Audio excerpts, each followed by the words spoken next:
Hello friends, welcome to Sana Tamil cooking. நம்ம சேனலில் என்ன பார்க்க போகிறோம்னா புளிக்குழம்பு வச்சுட்டு கேட்டிருந்தீங்களா? புளிக்குழம்பு தான் வைக்க பார்க்குறேன், வாங்க பார்த்துடலாம். அதுக்கு அடுப்பு பற்ற வச்சு ஒரு மண்சட்டி தான் வச்சுருக்கேன். மண்சட்டி வச்சு அதில் ஒரு 3 கரண்டி எண்ணெய் ஊற்றிருக்கேன். அந்த எண்ணெய் சூடாகட்டும். நம்ம இப்போ ஒரு ஸ்பூன் வெந்தயம் போட்டுக்கலாம். இப்போ வெந்தயம் நல்லா வெடிச்சிச்சு. இப்போ சின்ன வெங்காயம் தான் உரித்து வச்சுருக்கேன். ஒரு 150 கிராம் இருக்கும். ஒரு 10-15 வெங்காயம் எடுத்து உரித்து வச்சுருக்கேன். சின்ன வெங்காயம் போட்டு புளிக்குழம்பு வச்சோம்னா தான் நல்லாயிருக்கும். இங்கே பாருங்கள், சின்ன வெங்காயம் தான் ஊற்றி வைக்கேன். அதை சேர்த்துக்கலாம். சேர்த்து நல்லா வதக்கி விட்டுக்கேன். கொண்டைக்கடலை கத்திரிக்காய் போட்டு புளிக்குழம்பு வைக்க போகிறேன்.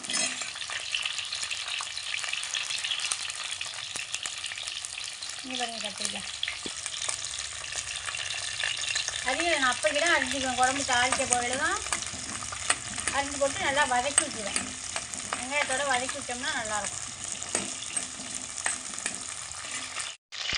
நான் இப்போ குழம்பு ரெடி பண்ணி கொண்டு வந்துட்டேன் பாருங்கள். எப்படி ரெடி பண்ணியிருக்கீங்கன்னா, உங்களுக்கு தேவை எவ்வளோ புளி கரைக்கிறீங்க, எவ்வளோ குழம்பு கரைக்கிறீங்களோ அதுக்கு தகுந்த மாதிரி நீங்கள் புளி எடுத்துக்கோங்க. நான் புளி எடுத்து கரைச்சிட்டு ஒரு 2 தக்காளி போட்டுக்கேன். சின்ன தக்காளி 2 தக்காளி போட்டுக்கேன். ஒரு 2 ஸ்பூன் மல்லித்தூள் போட்டுக்கேன். 1 ஸ்பூன் மிளகாத்தூள் போட்டுக்கேன். தேவையான உப்பு, கொஞ்சமாக மஞ்சள். நான் தேங்காய் ஊற்ற மாட்டேன். புளிக்குழம்புக்கெல்லாம் தேங்காய் ஊற்ற மாட்டேன். இதே மாதிரி நான் வைக்கிற மாதிரியே பார்த்து வைங்க, சூப்பராக இருக்கும். இங்கே பாருங்கள், கத்திரிக்காய் ஃப்ரெஷ்ஷாக புளி கத்திரிக்காய் இருக்கு பாருங்கள். அதை போட்டு நம்ம முன்னாடியே அரிஞ்சு வச்சோம்னா கலர் மாறிடும், கருப்பாக போயிடும். நம்ம உடனே அரிஞ்சு வெங்காயம் நல்லா வதங்கிட்டு கூட அரிஞ்சு அதில் போட்டு வதக்கணும்னா கருப்பாலாம் போகாது, அப்படியே நல்லா எண்ணெயில் வதங்கிடுது.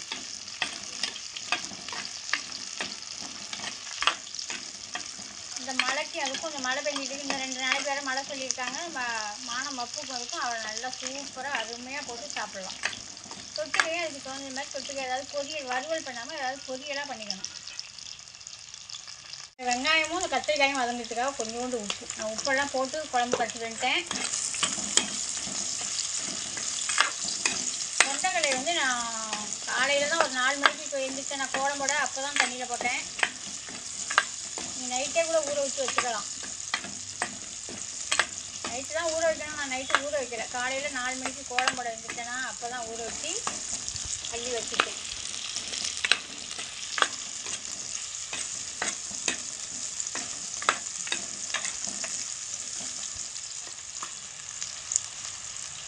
இதே சேர்த்துருவோம் வெங்காயத்தோடைய. கொண்டைக்கடலை நல்லா நைட்டே ஊற வச்சு அள்ளி குழம்புல போட்டு இந்த மாதிரி வதக்கிட்டு போட்டிங்கன்னா, வதக்கிட்டு அடுப்பை ரொம்ப வேகமாக எரிக்காமல் மெதுவாக எரித்து வேக வைக்கணும்.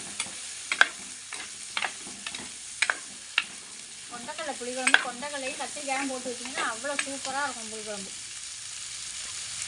இப்போ போதும், ஒரு வதக்கிறது போதும், குழம்பு ஊற்றிக்கலாம் வச்சு.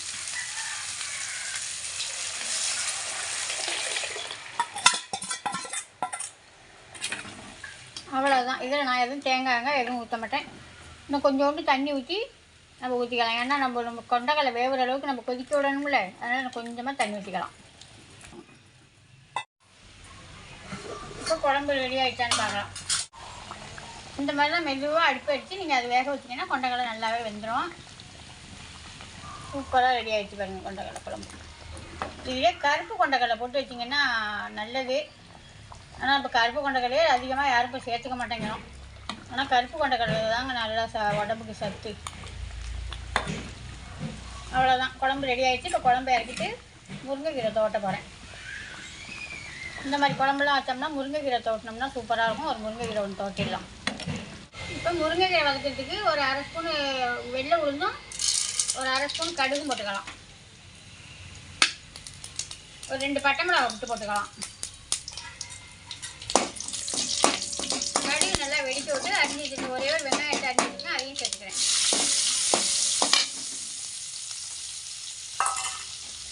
வெங்காயம் நல்லா வதங்கினோடனே முருங்கைக்கீரை உருவிட்டு நல்லா அலசிட்டு அள்ளி வச்சுருக்கேன். அதில் உள்ள நம்ம அலசின தண்ணியே போதும். நம்ம தண்ணியெல்லாம் எக்ஸ்ட்ரா ஊற்ற வேணாம், அந்த தண்ணியே போதும்.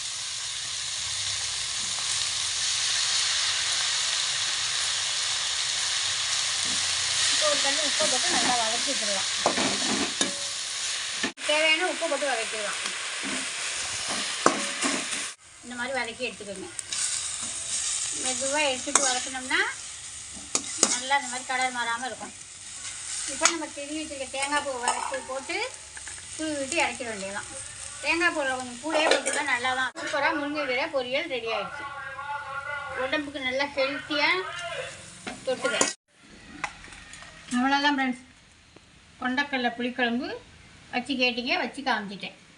இன்னொரு நாளைக்கு பச்சை மிளகா சாம்பார் கேட்டுக்கிட்டே இருக்காங்க ஒருத்தவங்க, அதுவும் பச்சை மிளகா சாம்பாரும் ஒரு நாளைக்கு வச்சு காமிச்சிடுறேன். சூப்பராக ரெடி ஆகிடுச்சு. பார்க்கையிலேயே சாப்பிடணும் போல இருக்குது. அதுவும் இந்த கத்திரிக்காயும் கொண்டக்கடலையும் தான் நீங்கள் யார் போட்டு வச்சிங்கனாலும் கத்திரிக்காய் கொண்டக்கடலை போட்டு வைங்க. அது வேறு காயெல்லாம் சேர்க்க வேணாம். இது ரெண்டும் தான் இதுக்கு எடுத்து கொடுக்கும். அவ்வளோதான் ஃப்ரெண்ட்ஸ், இந்த வீடியோ பிடிச்சிருந்தா ஒரு லைக் பண்ணுங்கள், ஃப்ரெண்டுக்கெல்லாம் ஷேர் பண்ணுங்கள், மறந்துடாமல் சப்ஸ்கிரைப் பண்ணிவிடுங்க. பாய்.